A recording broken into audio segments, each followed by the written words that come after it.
Šiandien ypatinga diena. Mano vyras man skyrė pasimatymą. Susitinkame namuose, svetainėje, ant pirmojo Lietuvoje multifunkcinio minkštojo kampo Grand. Neapsigaukite, tai ne baldas, tai naminė poilsio ir pramogų zona, kurioje viskas prasideda nuo muzikos. Tada patogiai atsisėdam.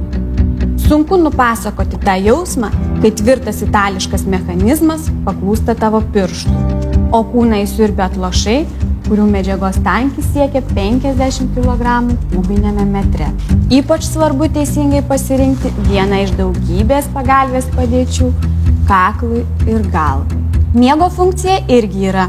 Juolab, kad Grandas didžiuojasi naujos kartos ekologinių čiužinių iš poliuretano su sojų aliejumi. Bet viskam savas metas.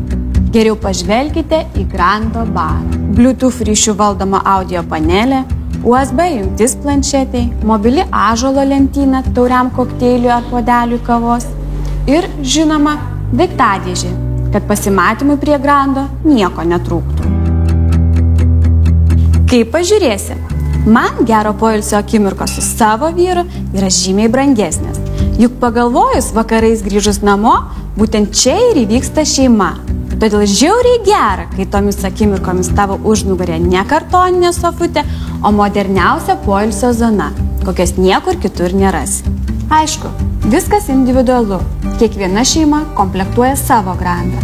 Iš minkšto kampo, baro, miego zonos, Grando fotelio ir daugybė skirtingų paviršių.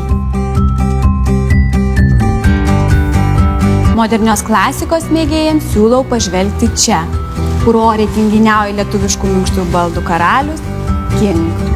Itališkas mechanizmas, sustiprinto tankio poliuretanas, ekologinis čiužinys su sojų aliejumi, kitaip tariant, viskas žingsnių priekyje neįprastiniuose balduose.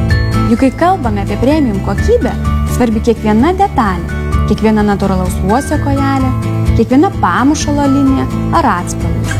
O jei mėgstate poilsį vienumoje, išbandykite šį King fotelį.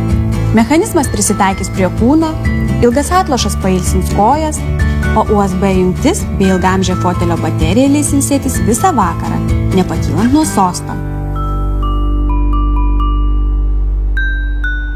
Kviečiu visus į pasimatymą Magrės baldų salone. Čia kiekvienas baldas gaminamas taip, tarsi nuo jo vieno priklausytų jūsų šeimyninė laimė. Mano vyras paliudytų.